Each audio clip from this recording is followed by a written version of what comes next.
Project Pandora. In 1953, the Russians began to bombard the U.S. Embassy in Moscow with electromagnetic radiation in the microwave spectrum, but the fact was kept secret from the embassy employees. U.S. Ambassador Stossel contracted a blood disease, bleeding eyes, nausea, and eventually lymphoma. He and other employees eventually died as a result of the microwave attacks.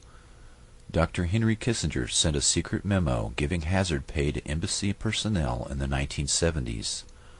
Before the attacks, the USSR had met with the U.S. to try to head off an arms race in electromagnetic weapons, but were refused. In retaliation, they began microwaving the U.S. Embassy. It is possible that the U.S. government took advantage of the situation and used the embassy staff as microwave guinea pigs. The Department of Defense's Advanced Research Projects Agency, ARPA, set up a lab at Walter Reed Army Institute of Research and participated in Project Pandora. Scientists began zapping monkeys to study the biological effects of highly concentrated microwave frequencies.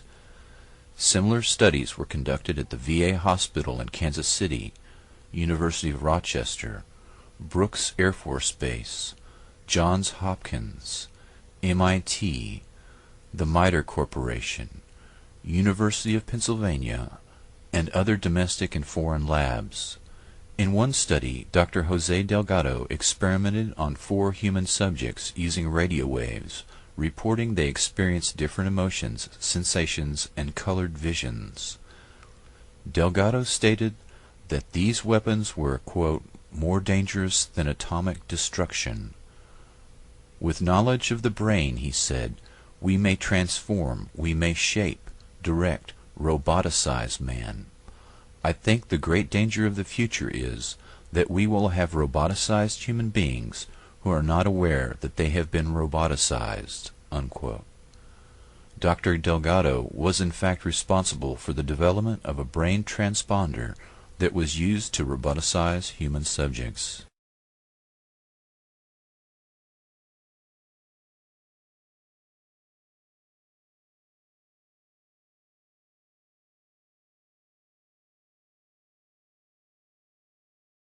In the councils of government, we must guard against the acquisition of unwarranted influence, whether sought or unsought, by the military-industrial complex. The potential for the disastrous rise of misplaced power exists and will persist. 5, 4, 3, 2, 1.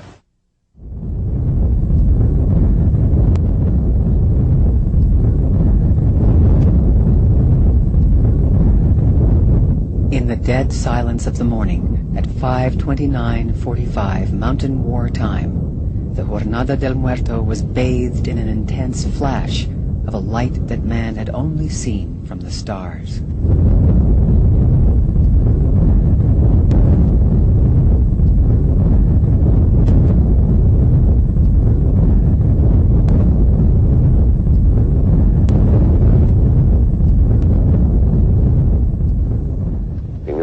Would not be the same.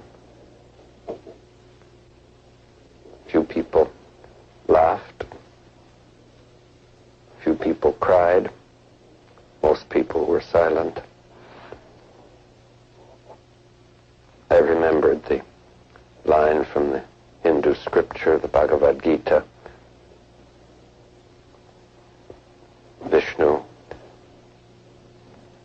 is trying to persuade the prince that he should do his duty, and to impress him takes on his multi-armed form and says, now I am become death, the destroyer of worlds.